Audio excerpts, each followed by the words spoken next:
সাব্বির হোসেন দেরিতে ফোটা এক পদ্মফুল, বয়সটা 28 ছুঁই ছুঁই। জাতীয় ক্রিকেট লিগের চলতি আসরের অন্যতম সেরা পারফর্মার। তার চেয়েও বড় কথা, তিনি পেস বোলিং অলরাউন্ডার। এই জায়গাটা যে বরাবরই বাংলাদেশ ক্রিকেটের ফাঁকা একটা জায়গা।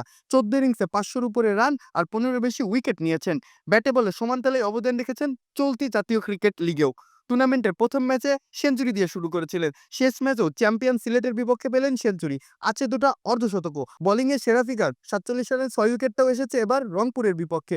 আসলে আবির্ভাব না, বলা যেতে পারে এটি যেন তার পুনর্জাগরণ। মাত্র 21 বছর বয়সে প্রথম শ্রেণীর ক্রিকেটে অভিষেক হয়েছিল তার। মাঝে 7টা বছর কেটিয়ে গেলেও নিজেকে মেলে ধরতে পারেনি সেভাবে। তবে নিজের সেরাটা যেন এবার উপড়ে দিলেন পয়েন্ট তালিকার তলানিতে থাকা রাজশাহীর হয়ে। দল খারাপ করলেও টুর্নামেন্ট জুড়ে অসাধারণ পারফরমেন্স করেছেন তিনি।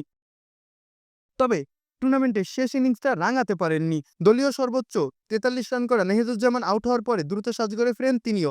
লেবুর সুঘ্রাণ আরো বেশি, ত্বকের যত্ন আরো বেশি, চলে আরো বেশি। আপনার পকেটে কি বিদেশি না বাংলাদেশি?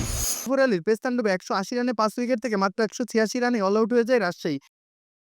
এত সাফল্যের পরে ওই একটা জিনিস কিন্তু মোটা দাগে চোখে পড়ে, ধারাবাহিকতার অভাব।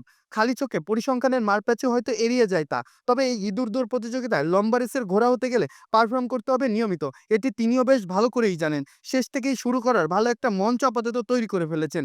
বেলা শেষে রঙিন আভা হতে দেখা যাবে কিনা সেটি সময়ই বলে দেবে। কিন্তু অধরা পেস বোলিংয়ের অলরাউন্ডারের স্বপ্নটা দেখতে ক্ষতি কোথায়?